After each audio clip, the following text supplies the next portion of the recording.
ونستغفره ونعوذ بالله من شرور انفسنا وسيئات اعمالنا من يهده الله فلا مضل له ومن يضلل فلا هادي له واشهد ان لا اله الا الله واشهد ان محمدا عبده ورسوله وما بعد فقد قال الله تعالى في قرانه الكريم يا ايها الناس اتقوا ربكم الذي خلقكم من نفس واحده وخلق منها زوجها وبث منهما رجالا كثيرا ونساء واتقوا الله الذي تساءلون به والارحام ان الله كان عليكم رقيبا يا ايها الذين امنوا اتقوا الله حق تقاته ولا تموتن الا وانتم مسلمون يا ايها الذين امنوا اتقوا الله وقولوا قولا سديدا يصلح لكم اعمالكم ويغفر لكم ذنوبكم ومن يطع الله ورسوله فقد فاز فوزا عظيما فان اصدق الحديث كتاب الله وخير الهدي هدي محمد صلى الله عليه وسلم وشر الامور محدثاتها وكل محدثه بدعه وكل بدعه ضلاله وكل ضلاله في النار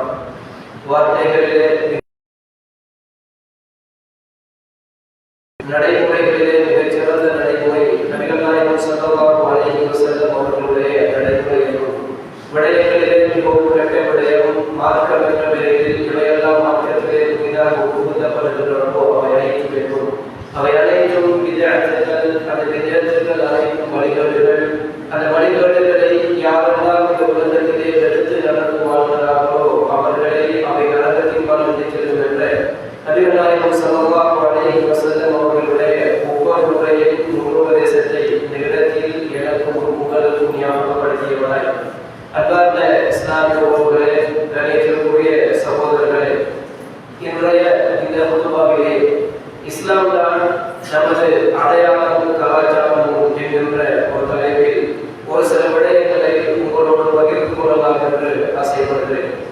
அன்பார்ந்த இஸ்லாமிய உறவுகளே, கணியத்திற்குரிய சகோதரர்களே, கலாச்சாரம் என்பது ஒரு சமூகத்தை தனித்துவமாக அடையாளம் காட்டுகிற ஒரு மிக முக்கியமான விடயமாகும். உலகத்திலே எத்தனையோ பலதரப்பட்ட சமூகங்கள் வாழ்ந்தாலும் இந்த சமூகம் இதுதான் என்று அடையாளப்படுத்துவதற்கு மிக முக்கியமாக திகழ்கிற ஒரு விடயம்தான் கலாச்சாரம் என்ற ஒரு பகுதி. இஸ்லாமிய மார்க்கத்திலே இஸ்லாம் வேறு கலாச்சாரம் வேறு என்கிற இரண்டு பிரிவுகள் கிடையாது. இஸ்லாம் தான் கலாச்சாரம். ஒரு முஸ்லிமுக்கு அவருடைய அடையாளத்தை இந்த சமூகத்திற்கு காட்டுவதற்கும் பண்பாடுகளை இந்த சமூகத்திற்கு காட்டுவதற்கும் தங்கள் கலாச்சாரத்தை இந்த சமூகத்திற்கு காட்டுவதற்கும் தனித்துவமாக விளங்குவது இஸ்லாம் தான். இஸ்லாத்தை மிஞ்சிய ஒரு கலாச்சாரமோ இஸ்லாத்தை மிஞ்சிய ஒரு பண்பாடோ இஸ்லாத்தை மிஞ்சிய ஒரு நாகரிகமோ இந்த உலகத்தில் முஸ்லிம்களுக்கு கிடையாது என்கிற செய்தியை நாம் புரிந்து கொள்ள வேண்டும். அன்பார்ந்த இஸ்லாமிய உறவுகளே, இஸ்லாமிய மார்க்கம் தான் இந்த உலகத்தில் நம் கலாச்சாரமும் அடையாளமும் என்கிற பகுதியை புரிந்து கொண்டால் இதைவிட சிறந்த ஒரு கலாச்சாரமும் பண்பாடும் நாகரிகமும் இந்த உலகத்தில் வேறு எங்கும் கிடையாது என்கிற செய்தி கேட்டறியுமா?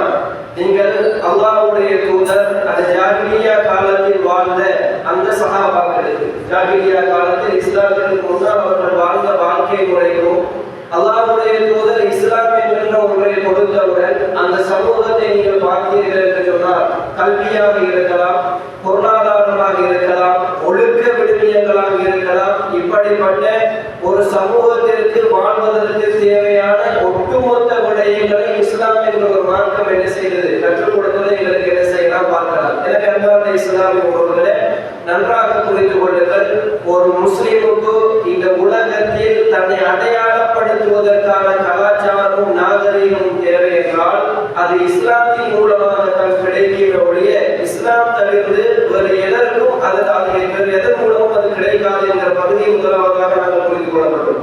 இரண்டாவது ஒரு செய்தி என்னவென்றால், அன்பார்ந்த இஸ்லாமிய உறவுகளே, சகோதரர்களே, இன்றைய சமூகத்திலே முஸ்லிம்களுக்கும் இஸ்லாத்திற்கும் மத்தியிலே மிகப்பெரும் ஒரு இடைவெளி என்ன செய்கிறது இருக்கிறது. முஸ்லிமாக வாழ்கிறோம், ஆனால் இஸ்லாத்திற்கும் முஸ்லிம்களுக்கும் மத்தியிலே ஒரு மிகப்பெரும் இடைவெளியை வைத்துதான் என்ன செய்து கொண்டிருக்கிறோம், வாழ்ந்து கொண்டிருக்கிறோம். ஏன் காரணம் என்று சொன்னால், முதலாவது விடயம், இஸ்லாம் என்கிற மார்க்கத்தை வெறும் இபாதத்தோடு மாத்திரம் என்ன செய்கிறோம், சுருக்கி கொண்டு வாழ்கிறோம். இஸ்லாம் என்றால் அது தொழுகைக்கு மாத்திரம் தேவை, இஸ்லாம் என்றால் அது நோன்புக்கு மாத்திரம் தேவை, இஸ்லாம் என்றால் அது ஹஜ்ஜுக்கு மாத்திரம் தேவை, இஸ்லாம் என்றால் அது ஸகாத்திற்கு மாத்திரம் தேவை என்று இஸ்லாமிய விடயங்களை வெறும் வணக்க வழிபாடுகளோடு சுருக்கி என்ன செய்து கொண்டிருக்கிறோம், சமூகத்திலே பார்த்து கொண்டிருக்கிறோம். அப்படி கிடையாது.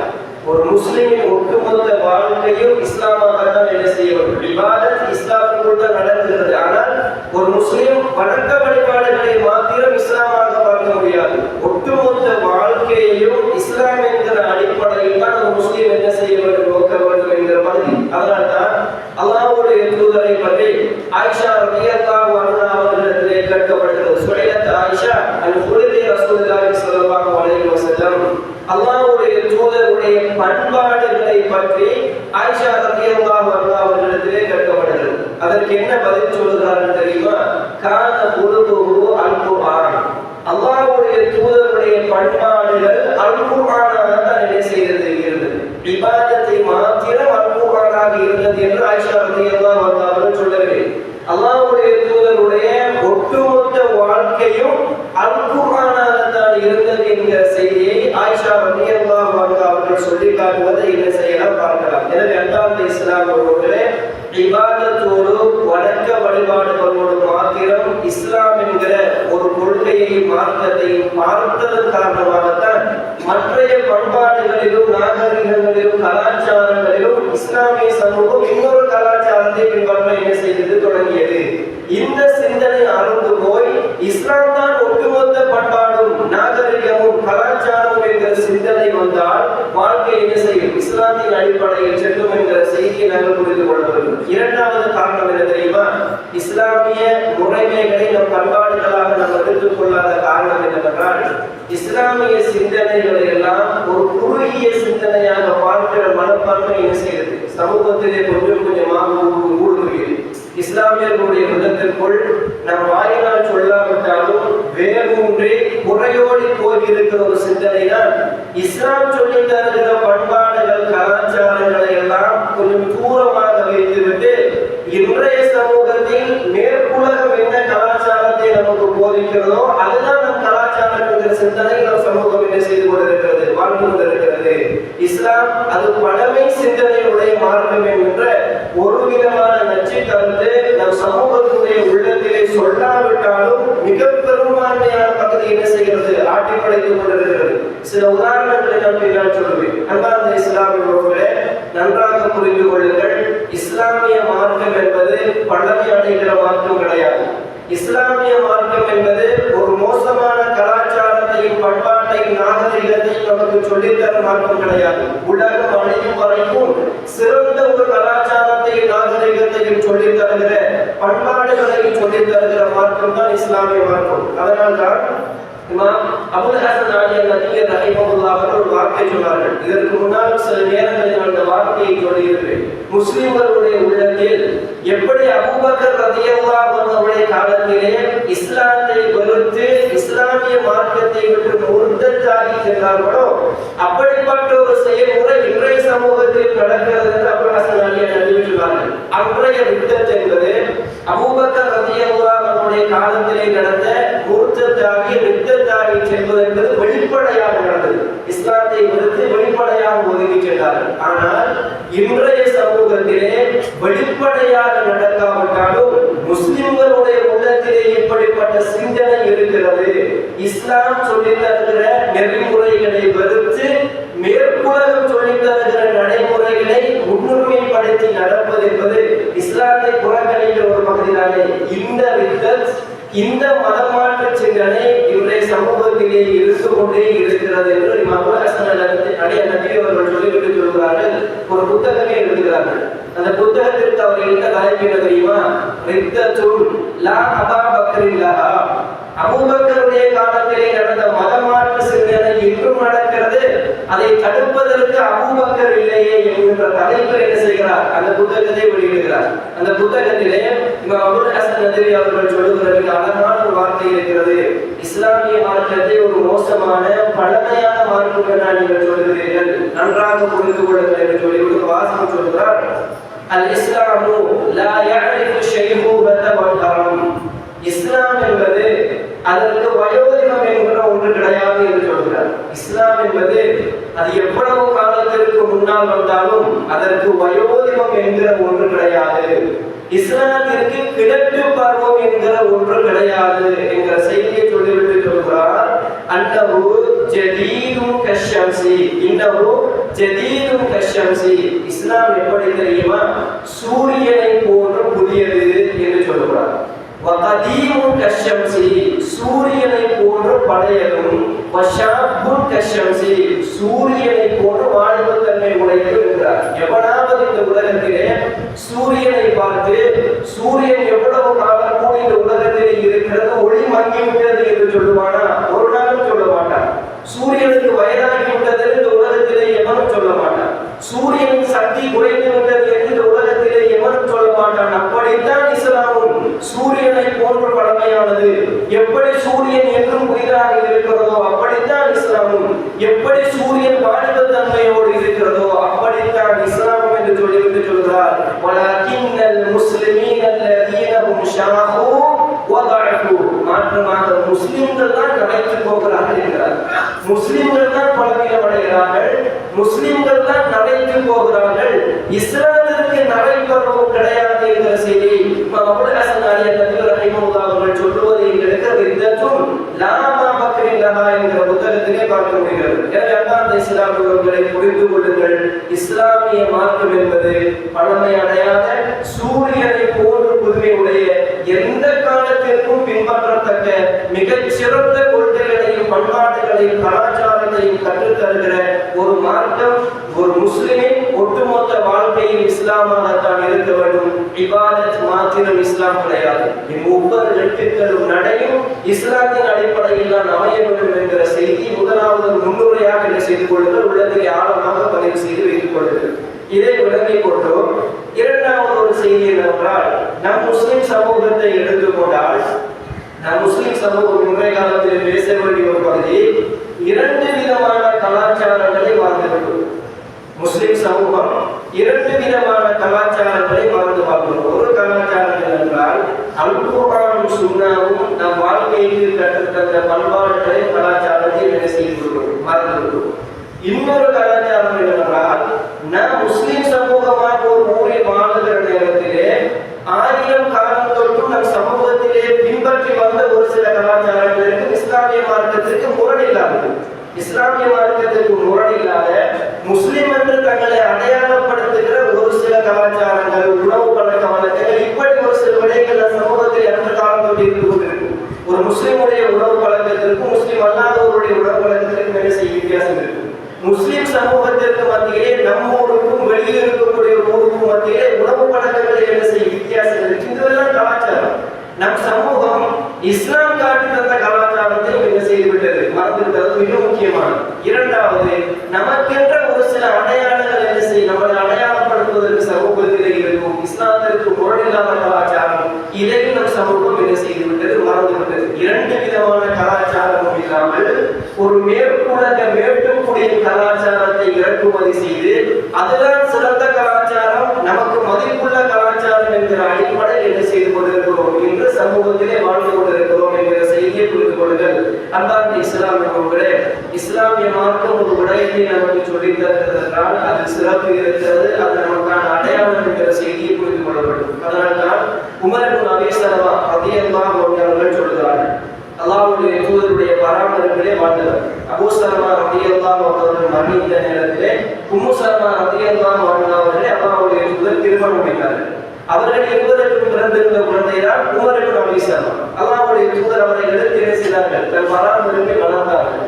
இந்த உமர் இப்னு அபீ ஸல்மா ரலியல்லாஹு அன்ஹு அவர்கள் சொல்கிறார்கள், அல்லாஹ்வுடைய தூதர் ஒரு நாள் உணவருந்தி கொண்டிருந்தார்கள். அவரின் பராமரிப்பில் நான் இருந்தேன். அந்த நேரத்திலே வகாலத் யதி தகீஷு ஃபி ஸஹ்பா, நான் ஓடி வந்து அல்லாஹ்வுடைய தூதர் உட்கார்ந்து அந்த சாப்பாட்டு அந்த தட்டில் நான் உட்கார்ந்தேன். என் கை அங்கும் அலமோதியது என்று சொல்கிறார்கள்.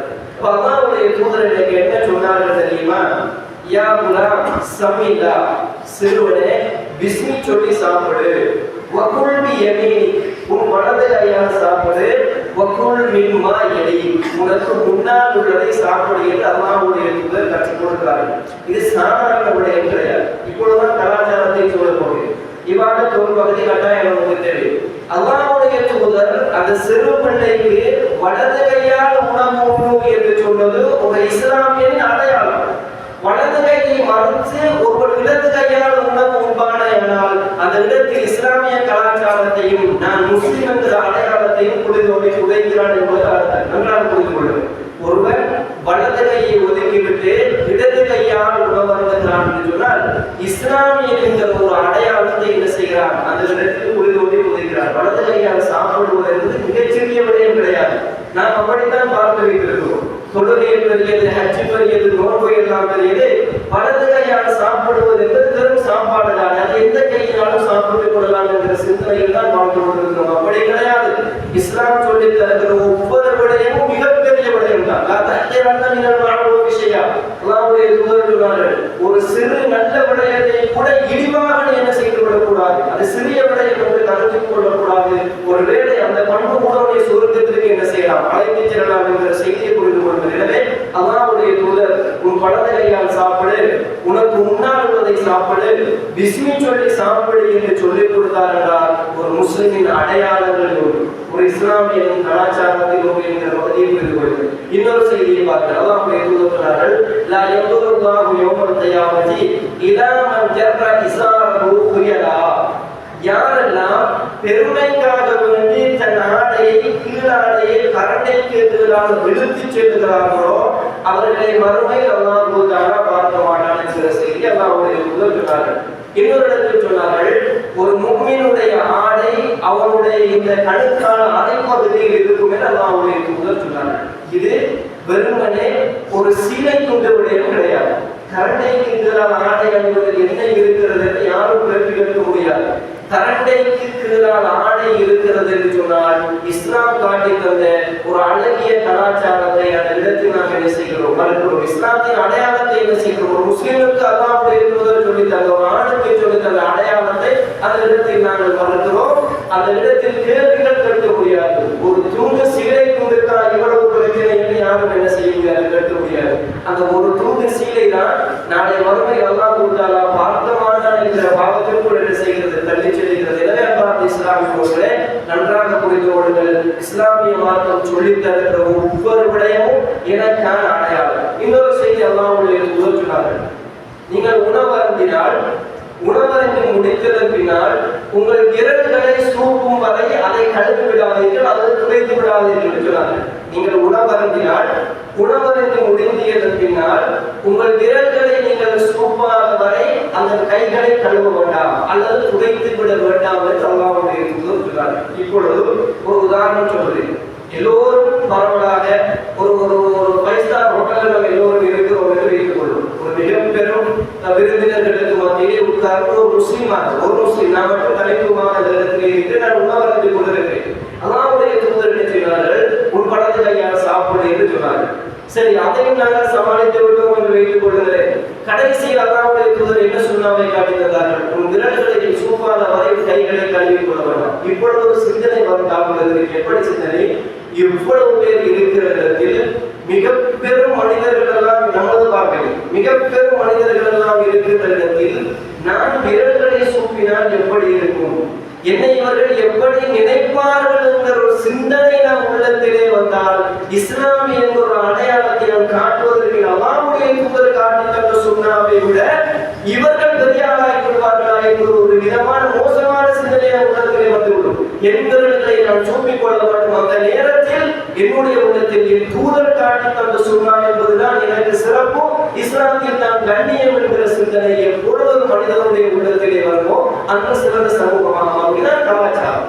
கலாச்சாரம் என்று சொன்னது இதுதான். இஸ்லாம் எதையெல்லாம் காட்டி தருகிறதோ அதன்படி வாழ்வதுதான் என்கிற செய்திகளை நாம் புரிந்து கொள்ளணும். இப்படி ஏராளமான ஹதீஸ்களுடைய ஆதாரம் சொல்லலாம். இதுவெல்லாம் நமக்கான அடையாளங்கள். இந்த அடையாளங்களை எடுத்து நடப்பதில் எப்பொழுது உள்ளத்திலே உங்களுக்கு ஒரு விதமான தயக்கமும் ஒரு விதமான கேவலமான சிந்தனை வருகிறதோ நன்றாக புரிந்து கொள்ளுங்கள். உங்களுடைய அகிலா ரீதியாக கூட அதை செய்து பாதித்துவிடும்.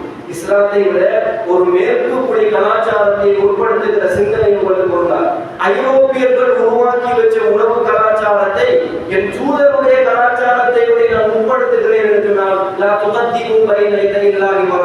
அல்லாஹ்வுடைய தூதருக்கு முன்னால் எதையும் முற்படுத்த வேண்டாம் என்கின்ற அல்லாஹ்வுடைய கட்டளைக்கும் என்ன செய்கிறோம், மாறு செய்கிறோம் என்கிற பகுதியை நாம் புரிந்து கொள்ள வேண்டும். அன்பார்ந்த இஸ்லாமிய உறவுகளே, அடுத்ததாக நாம் ஊருக்கென்ற ஒரு சில பாரம்பரியங்கள் நமக்கு இஸ்லாத்திற்கு முரணில்லாத பாரம்பரியங்கள் இருக்கு. இஸ்லாத்திற்கு முரணான பாரம்பரியங்கள் ஒரு நாள் என்ன செய்ய முடியாது, எடுத்து நடக்க முடியாது. நமக்கென்ற ஒரு சில பாரம்பரியங்கள் ஊருக்கு என்ன செய்யும், அதையும் நாமும் என்ன செய்வது, முக்கியமாக உயிர்ப்பிப்பதற்கு நமக்கான சில அடையாளங்கள் இருந்தால் இப்படிப்பட்ட ஒரு வாழ்க்கை முறையை நமக்கு ஒரு இருக்கிறது என்கிற ஒரு விதமான உயிர்ப்பித்தல் செயல்பாடுகளை என்ன செய்ய வேண்டும், கட்டாயம் நாம் முயற்சி செய்ய வேண்டும். அன்பார்ந்த இஸ்லாமிய இதுதான் நமக்கான ஒரு அடையாளம். அல்குர்ஆனும் ஹதீஸும் நமக்கான வாழ்க்கை முறையை முழுக்க என்ன செய்யும், கற்றுத்தரும் என்ற செய்திகளை புரிந்து கொள்ள வேண்டும். ஆனால் இன்றைய சமூகத்தில் மிகப்பெரும் கவலை என்னவென்றால் அதிகமான கலாச்சார சிந்தனைகள், இஸ்லாம் சொல்லி தந்த கலாச்சார சிந்தனைகள் என்ன செய்வது கிடையாது, நமக்குள் வருவது கிடையாது. யாராவது ஒருவர் உருவாக்கி வைத்த கலாச்சார முறை அல்லது நம் ஊரிலே தொன்று தொட்டு எவராவது மோசமாக பின்பற்றி வந்த இஸ்லாத்திற்கு முரணான கலாச்சார முறைகள் தான் என்ன செய்கிறது, நம்ம சமூகத்திலே ஊடுருவி இருப்பதை காணலாம். குழந்தை பிறந்ததிலிருந்து சமூகத்திலே ஒரு குழந்தை பிறந்ததிலிருந்து திருமணத்திலிருந்து மரண வீடு வரைக்கும் இப்படிப்பட்ட கலாச்சாரம் தாக்கம் என்ன செய்கிறது இருக்கிறது. இஸ்லாத்திற்கு முரணான குழந்தை பிறந்ததிலிருந்து திருமணத்தில் இருந்து மரண வீடு வரைக்கும் இஸ்லாத்திற்கு முரணான, இஸ்லாம் காட்டித்தரான கலாச்சார சிந்தனைகள் நம் சமூகத்திலே இன்றும் வேரோடு போயிருக்கிறது. அதை கடைபிடிக்க எடுப்பது மிக சிரமமான காரியமாக என்ன செய்கிறது, சமூகத்தில் இருக்கிறது. ஒரு காலம் குழந்தை பிறந்த நேரத்தில் ஒரு சில முறைமைகள் தான் இருந்தது. காலம் செல்ல செல்ல செல்ல ஒவ்வொன்றும் என்ன செய்கிறது, மீண்டும் முன்படுத்தி ஒரு புதிய வழியில் என்ன செய்வது வந்து என்பதை நாம் என்ன செய்கிறோம், பார்க்க முடியும். குழந்தை பிறந்த நேரத்தில் அல்லாஹ்வுடைய தூதர் இருந்து வழிபாட சுண்ணாக்களை எல்லாம் காட்டி கொடுத்தார்கள்.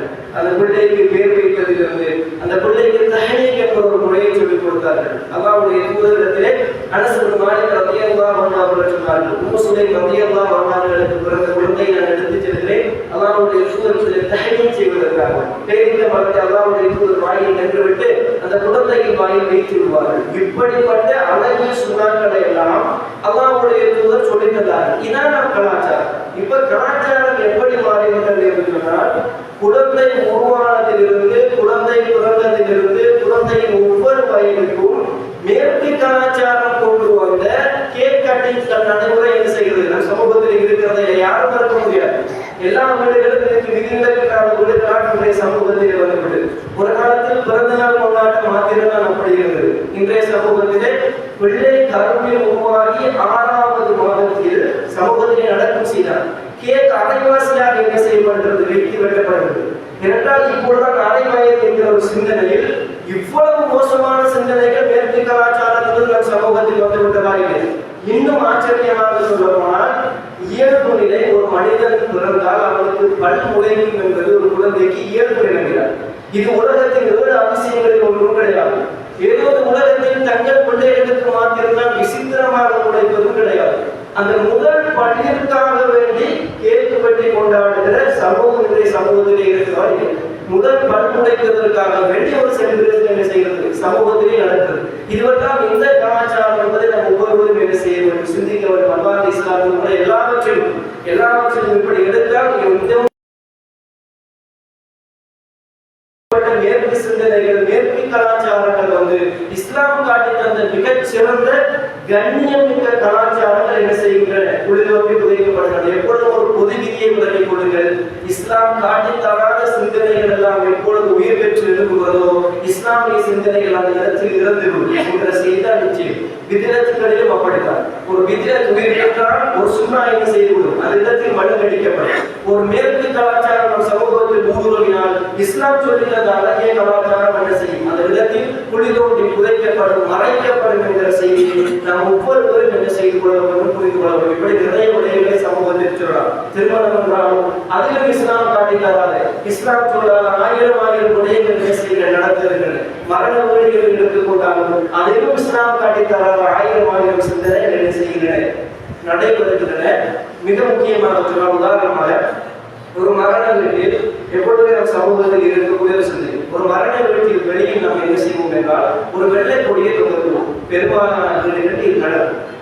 இஸ்லாம் வெள்ளைக்கு துக்கம் என்று எங்காவது சொல்லி இருக்கிறதா என்று கேட்டால் கிடையாது. அந்த வெள்ளைக்கு அடையாளம் என்னவென்றால் இந்த வீடு மரணித்த வீடு துக்கத்தில் இருக்கக்கூடிய வீடு என்பார்.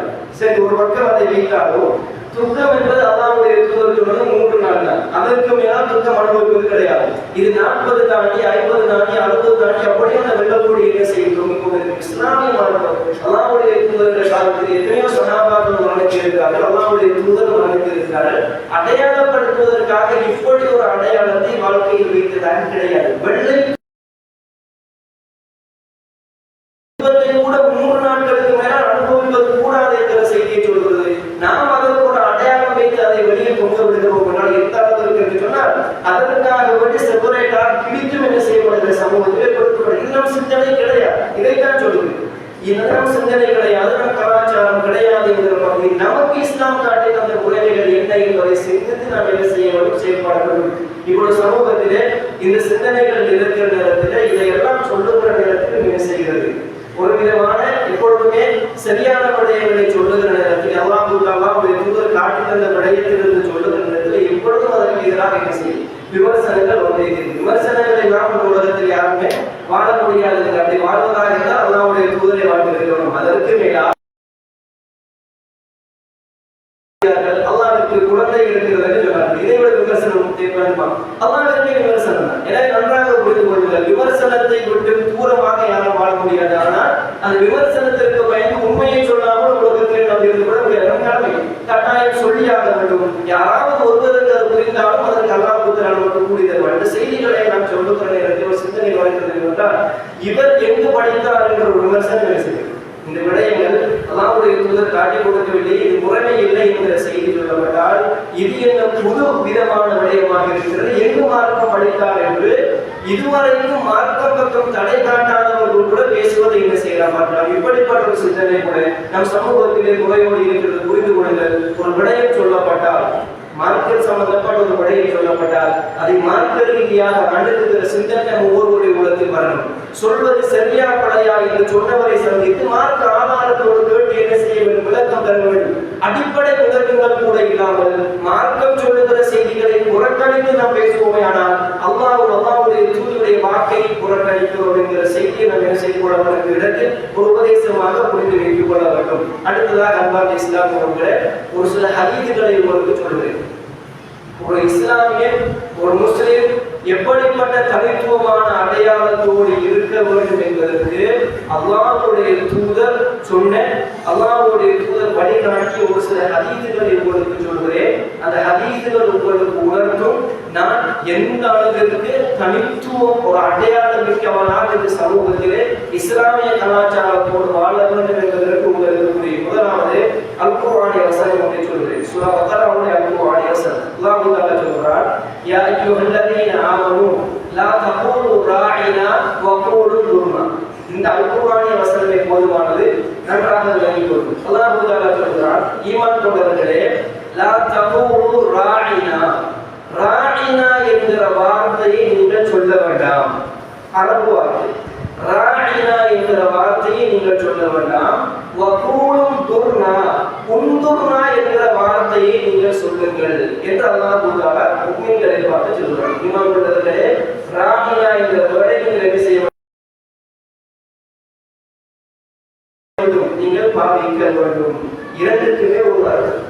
ராஇனா என்றால் என்னை கவனி என்ற அர்த்தம், உந்துர்னா என்றாலும் என்னை பாட, என்னை கவனி என்ற அர்த்தம். ஏன் இந்த வேறுபாடு என்றால் தஃசீர் அல் குர்ஆன் வசனத்திற்கு விளக்கம் சொல்லப்படுகிறது.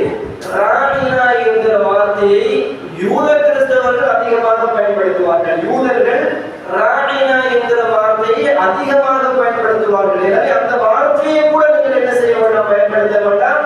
உந்துர்னா என்கிற அதற்கு நிகராக இருக்கிற பதிலீடாக இருக்கக்கூடிய வார்த்தையை பயன்படுத்துங்கள் என்று அல்லாஹ் தஆலா என்ன செய்கிறார், கட்டளையிடுகிறார். அப்ப எந்த அளவிற்கு ஒரு மேற்கத்திய கலாச்சாரத்தை, இஸ்லாம் அல்லாத கலாச்சாரத்தை விட்டு நாம் தனித்துவமாக விளக்க வேண்டும் என்பதற்கு அல்லாஹ் தஆலா எப்படிப்பட்ட வார்த்தையை சொல்கிறார் பாருங்கள். இரண்டு முறை அர்த்தமுள்ள வார்த்தை, பெரும் வார்த்தை. அந்த வார்த்தையில் கூட யூதர்கள் அதிகமாக பயன்படுத்துகிற வார்த்தைகளை முஸ்லிம்களாகிய நீங்கள்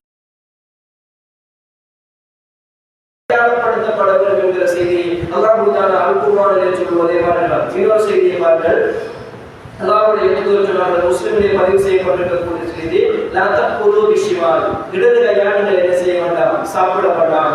ஃபைன்ன ஷைத்தான யக்குலு வ யஷ்ரபு பிஷிமாலி, ஷைத்தான் இடது கையால் உண்ணுகிறான் குடிக்கிறான் என்கிற செய்தி அல்லாஹ்வுடைய தூதர் சொன்னார்கள். ஷைத்தானுக்கு என்ன செய்து விடாதீர்கள், ஒப்பாகிறார்கள். முஸ்லிமாக இருந்தால் வலது கையால் என்ன செய்து கொள்ளுங்கள், குடித்துக் கொள்ளுங்கள், உண்டு கொள்ளுங்கள் என்கிற செய்தி அல்லாஹ்வுடைய தூதர் சொன்னார்கள். இன்னொரு செய்தியை பாருங்கள். அபூ ஹுரைரா ரலியல்லாஹு அன்ஹு அறிவிக்கிறார்கள், புகாரி முஸ்லிமிலே பதிவு செய்யப்பட்டிருக்கக்கூடிய செய்தி, இன்னல் யஹூத வன் நஸாரா லா யஸ்பிஹூன், யஹூதிகள் நஸரானிகளும் தலைக்கு அவர்கள் மருதாணி போட்டுக் கொள்ள மாட்டார்கள், சாயம் விட்டுக் கொள்ள மாட்டார்கள். ஃபஹாலிஃபூஹும், அவர்களுக்கு நீங்கள் மாற்றம் செய்யுங்கள் என்கிறார்கள். யூதர்களும் கிறிஸ்தவர்களும் தலைக்கு சாயம் போட்டுக் கொள்ள மாட்டார்கள், மருதாணி போட்டு சாயம் போட்டுக் கொள்ள மாட்டார்கள். எனவே அவர்களுக்கு நீங்கள் மாற்றம் செய்யுங்கள், நீங்கள் தலைக்கு சாயம் போட்டுக் கொள்ளுங்கள் என்று அல்லாஹ்வுடைய தூதர். இது கட்டாயம் கிடையாது. அல்லாஹ்வுடைய தூதர் அவர்களிடம் இந்த பழக்கம் கிடையாது. இந்த பழக்கத்தை நீங்கள் போட்டுவதால் நீங்கள் முஸ்லிமாக தனித்துவமாக அடையாளப்படுத்தப்படுகிறீர்கள் என்கிற செய்தி அல்லாஹ்வுடைய தூதர் சொல்லுவதை பார்க்கலாம். இன்னொரு செய்தியை பாருங்கள். தொழுகைக்காக வேண்டி எப்படி அழைப்பு விடுக்கலாம் என்கிற ஒரு மசூர் அல்லாஹ்வுடைய தூதர் சஹாபாக்களிடத்தில் நடக்கிறது. அந்த நேரத்திலே சஹாபாக்கள் ஒவ்வொருவரும் ஒவ்வொரு மசூராவை செய்கிறார்கள், சொல்லுகிறார்கள். அந்த நேரத்தில் ஒரு நபி தோழர் சொல்கிறார், யா ரசூலுல்லாஹ் நாகுஸ், மணி அடித்து தொழுகைக்கு அழைப்போமா என்று கேட்கிறார்கள். யா ரசூலுல்லாஹ், தொழுகை நேரமானால் மணி அடித்து என்ன செய்வோமா, தொழுகைக்கு அழைப்போமா என்கிற நேரத்திலே அல்லாஹ்வுடைய தூதர் சொல்கிறார்கள், வேதக்காரர்கள் அஹ்லுல் கிதாப்கள் இப்படித்தான் அவருடைய வணக்கஸ்தலங்களுக்கு அழைக்கிறார்கள். முஸ்லிமாகிய நாங்களும் அப்படி அழைத்தால் அந்த விடயத்தில் அவர்களுக்கு ஒப்பாகிடுவோம். நாம் தனித்துவமான சமூகமாக இருக்க வேண்டும். உங்களுக்கு அதை விட சிறந்த ஒன்றை கற்றுத்தரவா என்று சொல்லிவிட்டு அல்லாஹ்வுடைய தூதர் அதானை என்ன செய்கிறார்கள், கற்றுக் கொடுக்கிறார்கள். உமிரனை பிலாலுக்கு ஏவுங்கள், பாங்கை 2 சொல்லுங்கள், இகாமத்தை 1 சொல்லுங்கள். இதுதான் நமக்கான அடையாளம் என்கிற செய்தி அல்லாஹ்வுடைய தூதர் என்ன செய்கிறார்கள், கற்றுக் கொடுப்பதை பார்த்தால் இந்த செய்தியும் கூட மற்ற கலாச்சாரத்துக்கு நீங்கள் உருவாக்கிவிட வேண்டாம், இஸ்லாமிய சமூகமே அல்லாஹ்வுடைய தூதர் சொன்னார்கள். இன்னொரு செய்தியை சொல்லுகிறார்கள், உஹில்ல லகும் ஸைதுல் பஹரி வ துஆமுஹு மதாஅன் லகும் என்கிற ஒரு அல்குர்ஆனி வசனம். கடல்களில் வேட்டையாடப்பட்ட உயிரினங்கள் உங்களுக்கு என்ன ஹலால் என்கின்ற அந்த அல்குர்ஆனி வசனம் வருகிறது. வ துஆமுஹு, இன்னும் கடல் உணவுகளும் உங்களுக்கு ஹலால் என்கின்ற அந்த அல்குர்ஆனி வசனம் வருகிறது. இந்த அல்குர்ஆனி வசனத்துக்கு இப்னு அப்பாஸ் ரலியல்லாஹு அன்ஹு அவர்கள் என்ன செய்கிறார்கள், ஒரு விளக்கம் சொல்கிறார்கள். அல்லாஹ் தஆலா அல்குர்ஆனிலே வதஆமுஹு, கடல் உணவு உங்களுக்கு ஹலால் என்று ஒரு வார்த்தை சொல்கிறானே, அந்த வார்த்தையின் விளக்கம் என்ன தெரியுமா, தஆமுஹு மைத்ததுஹு, உணவு என்றால் கடலில் செத்தவைகள் உங்களுக்கு என்ன ஹலால், கடலில் செத்த உயிரினமும் உங்களுக்கு ஹலால் தான். இல்லாமா கதரத் மின்னா, அது அசிங்கமாகி வாடை அடித்து அழுகி போன நிலைமை இருந்தால் அதை உண்ணக்கூடாது. அப்படி இல்லாமல் கடலில் செத்த உயிரினங்கள் உங்களுக்கு ஹலால் தான் என்று சொல்லிவிட்டு மிக முக்கியமான ஒரு பயிரை சொல்கிறார். இப்னு அப்பாஸ் ரலியல்லாஹு அன்ஹு, வல் ஜர்யு, ஜர்யு என்ற ஒரு மீன் இருக்கிறது, ஒரு மீன் வகை. அந்த மீன் வகையை லா தக்குலுல் யஹூது வ நஹ்னு நக்குலு, யஹூதிகள் உண்ண மாட்டார்கள், நாங்கள் உண்ணுவோம் என்று சொல்கிறார்கள். யஹூதிகள் அந்த மீனை விரும்பி உண்ண மாட்டார்கள், அதனால் அந்த மீனை நாங்கள் விரும்பி என்ன செய்வோம், உண்ணுவோம். நாங்கள் தனித்துவமான ஒரு சமூகமாக அடையாளம் காட்டுவதற்காக வேண்டிய செய்தி இப்னு அப்பாஸ் ரலியல்லாஹு அன்ஹு அவர்கள் இந்த வதஆமுஹு என்கிற அந்த வார்த்தைக்கு அர்த்தம் சொல்வதை பார்க்கலாம். எனவே அன்பார்ந்த இஸ்லாமியர்களே, ஒரு இஸ்லாமிய சமூகம் என்றால், ஒரு முஸ்லிம் என்றால் நமக்கென்ற தனித்துவமான அடையாளம் இந்த சமூகத்துக்கு வேற்றுமை கிடையாது. பிரிந்து மற்ற சமூகத்தை இழிவுபடுத்துகிற சிந்தனை கிடையாது. எனக்கான அடையாளம் என்ற இஸ்லாம் சொல்லித்த அந்த அடையாளத்தை பின்பற்றுவது என் மீது கடமை. அதற்கான உரிமையும் எல்லா இடத்திலும் என்ன செய்கிறது இருக்கிறது. இந்த உரிமைகள் மீறப்பட்ட இந்த உரிமைகள் ஒரு நாள் மீறப்பட மாட்டாது. எனவே நமக்கான கலாச்சாரத்தை அடையாளத்தையும் அல்குர்ஆன் சுன்னா வழியில் தான் நாம் என்ன செய்து கொள்ள வேண்டும், தேடிக் கொள்ள வேண்டும். அதற்கு அப்பால் வருகின்ற எந்த கலாச்சாரமும் பார்ப்பதற்கு நல்லதாக இருந்தாலும், நம் உள்ளத்திற்கு அதற்கான நிம்மதி கிடைத்தாலும், கடைசியில் அதில் இழிவுதான் கிடைக்கும். இந்த உலகத்தில் கிடைக்காவிட்டாலும் மறுமையிலாவது அதற்கு இழிவை அல்லாஹ் ஏற்படுத்துவான் என்ற செய்தியை உள்ளத்திலே ஆழமான வகையில் செய்து கொள்ளுங்கள். வாராத வார அல்ஹம்துலில்லாஹ் கொடுங்கள்.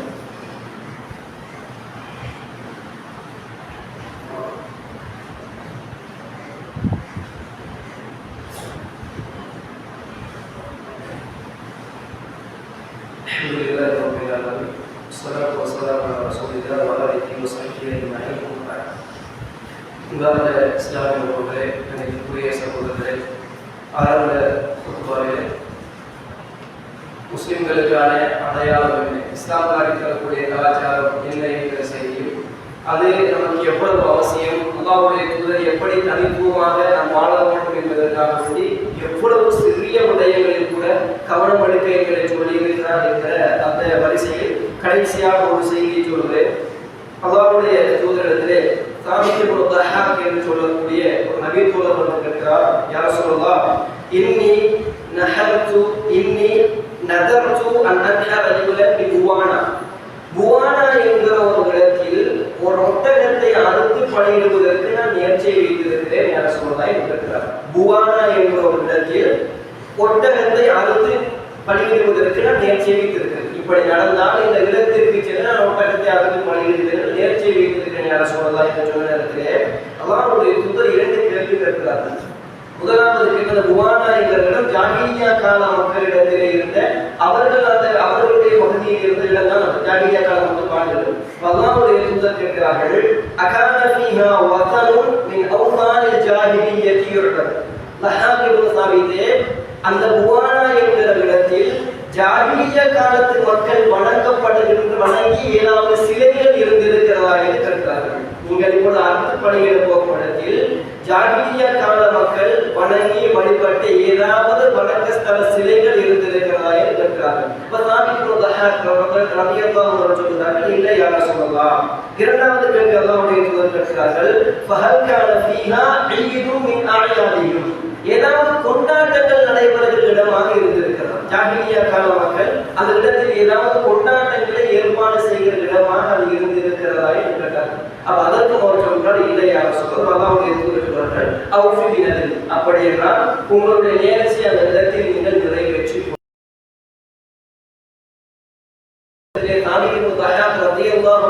கேட்ட நேரத்திலே அந்த இடத்தில் எந்த ஒன்றும் கிடையாது. ஜாகிலியா கால மக்களும் கிடையாது, ஜாகிலியா காலத்து சிலைகளும் கிடையாது, இந்த நாளில் கொண்டாடுவதும் கிடையாது. ஆனால் அல்லாஹ்வுடைய தூதர் கேட்கிறார்கள், எப்பொழுதாவது ஒரு காலத்தில் அந்த இடத்தில் கொண்டாடப்பட்டிருக்கிறதா, எப்பொழுதாவது ஒரு காலத்தில் அந்த இடத்தில் அப்படிப்பட்ட சிலைகள் இருந்திருக்கிறதா என்று கேட்டு, அப்படி இல்லை என்று சொன்னதன் பின்னால் தான் அந்த இடத்தில் உங்கள் நேர்ச்சியை நிறைவேற்றிக் கொள்ளுங்கிற செய்தி அல்லாஹ்வுடைய தூதர் சொல்கிறார்கள். அப்ப இது என்ன சொல்ல வருகிறார்கள், அந்த துகள்கள் கூட உங்களை என்ன செய்து கொடுக்கிறார்கள்.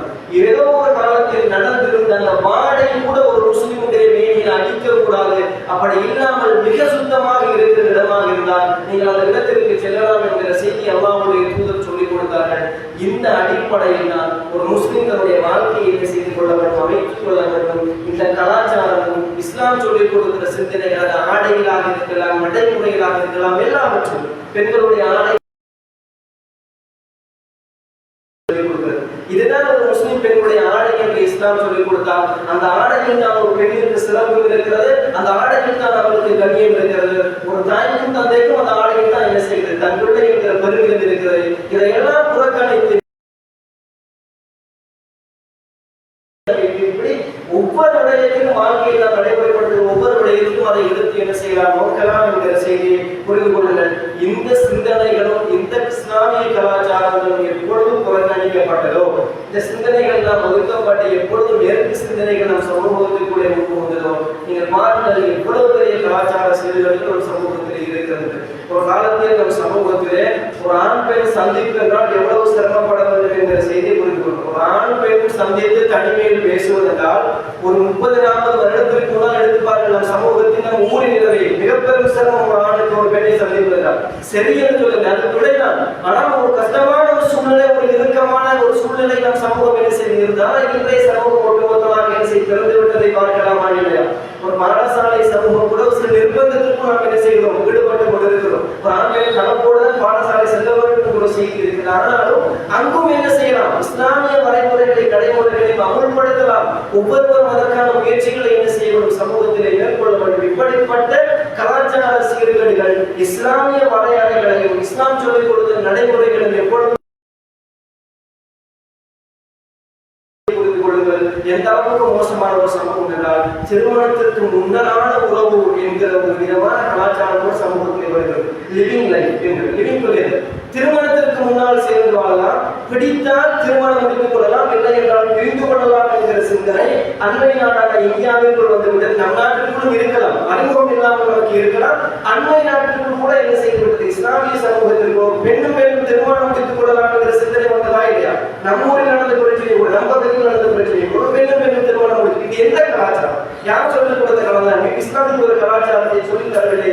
இது எந்த தாக்கம் என்றால் மேற்கு கலாச்சாரத்தில் மேற்கு குடிகளின் தாக்கம் தான் என்ற செய்திகளை புரிந்து கொள்ளுங்கள். இப்படி உங்களுக்கு நிறைய விடயங்களில் பெண் உரிமை என்ற ஒரு சிந்தனை என்ன செய்து உருவாடும். பெண்களுக்கான உரிமை வேண்டும் என்று இஸ்லாம் கொடுத்த உரிமைகளை எல்லாம் புறக்கணித்து விட்டு தமக்கென ஒரு உரிமைகள் இஸ்லாம் காட்டித்தரான உரிமைகளை எல்லாம் கேட்ட ஒரு செய்தி.